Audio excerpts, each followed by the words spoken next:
Howdo, welcome back to Morrigan's Creations. It's November and I felt like painting the rest of my Looncourt models.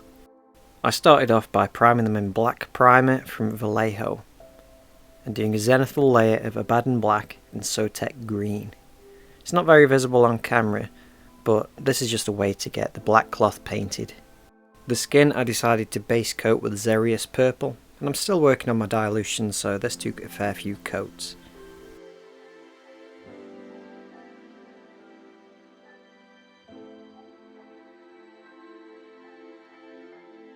The next layer was created by mixing Cabalite green into the purple already on my palette.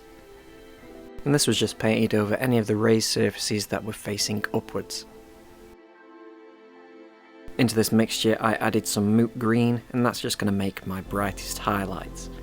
For reference, I am applying these to all models from this set in a bit of an assembly line. And one of the key things to remember is to use your brightest highlight sparingly.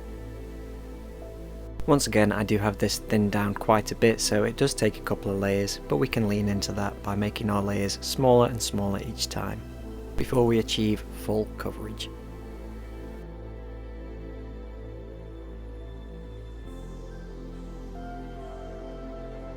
For these models I wanted to improve my true metallics. So to help dull down the armour I mixed Canoptek, Alloy and some Dark Reaper. By doing this, I was able to increase the coverage of the metallic over the black primer, basically meaning I could get away with just one coat.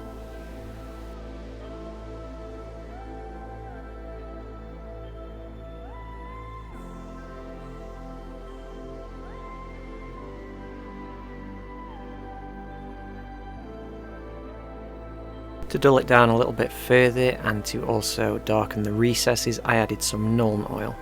I spread this across the entire model, and I didn't actually want to let this pool too much, but I didn't mind it in some areas. Seraphim Sepia was then added to tint the overall colour of the metal. This is going to help age it significantly and also allow for a lot of the imperfections in the armour to show through.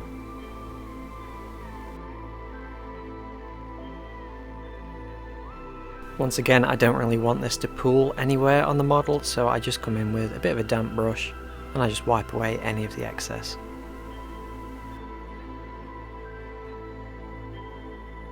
Now you might actually think that we would be done there with the metallics, but I do come in and I mix some Doomball Brown with the Seraphim Sepia. This is going to dull down the warmth of the paint, but also make sure that the pigment is going to be able to go into any of the recesses. Which, since we are actually going to be doing some rust effects, is something that I'm actually looking for. I applied this mix to all areas that we'd expect to see rust. Typically that's going to be in the recesses where moisture is going to gather. One of the benefits of doing rust effects this way is that by mixing in that layer paint, it's going to dry with a little bit of a matte finish. Also meaning that you're not going to have to fork out for any of that rust effect paint. Once again, I just want to remind you that I am doing this to all models in the assembly line, so that when I finish the last one, the first one is dry.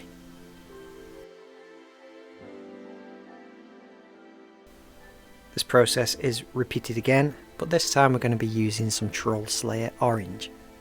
I'm making sure that I'm only applying this to areas where the previous wash fell.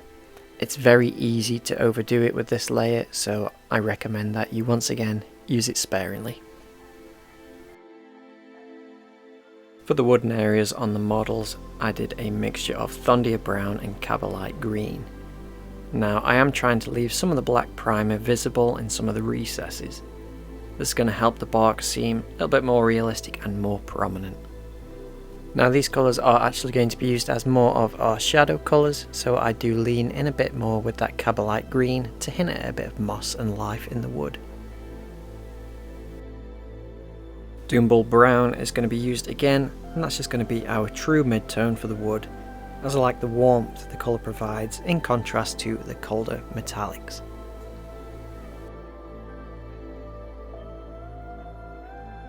You could arguably stop there, but I decided that I was going to highlight it with a mix of Doomball Brown and Kislev Flesh. Now when I do videos like this, it's hard to tell you the exact ratios that I use when I paint, as I'm constantly jumping between colours that are already on the palette. This is generally good practice, as it's pretty rare to find things that are exact colour matches to each other in nature. For example, the bark of one oak tree might have a bit more moss on it compared to another oak tree. And personally for me, I like all of my models to stand out a little bit from each other. Don't want them all to look exactly the same. And I think that is partly the reason why I enjoyed the Warhammer Underworlds models, as each thing has its own bit of character. For the main Squig, I combined once again Doomball Brown with a bit of that Xerius Purple for the base coat. I'm going to apply that to the model in all areas except the most downward facing parts. As you know, it can be tricky to achieve good coverage over the top of black primer, and we are going to use that to our advantage. So with each coat we're going to be applying to a smaller and smaller area, and each area is going to make it a bit closer to the true colour. I am doing my best with each layer to slowly hone in on the shapes and definitions of the muscles on this Squig. I don't think it's entirely important to be too careful when you're doing this, as long as you're filling in a smaller area each time. A little bit of texture on the skin is nothing to worry about. If you make any mistakes, you can always come in with a glaze later just to blend it in a little better. Now once we've achieved what seems to be full coverage of this colour, we're going to then start mixing in some Evil Sunz Scarlet into the mix, and eventually some Deep Red from AK Interactive. This is going to help us reach our highest highlight and achieve maximum vibrancy. Personally, I think that it would be a little bit boring if I left the Squig in a bit of a monotone colour scheme. So I came in and I added a little bit of rat flesh into my highest highlight. I'm just going to add that to the lip area. Finishing it off with a mix of rat skin flesh with some Kislev flesh.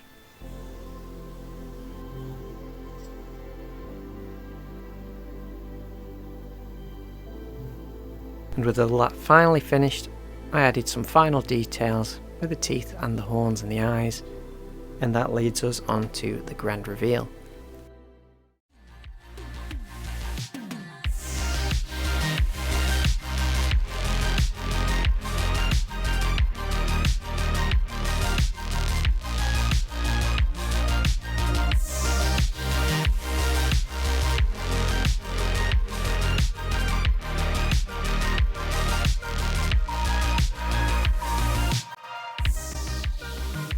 I just want to say a very special thank you to everybody who's made it this far into the video. I couldn't do any of this without any of you guys. I just want to say thank you so much for getting me to 700 subs. And also don't forget to like, comment and subscribe, and I'll see you in the next one.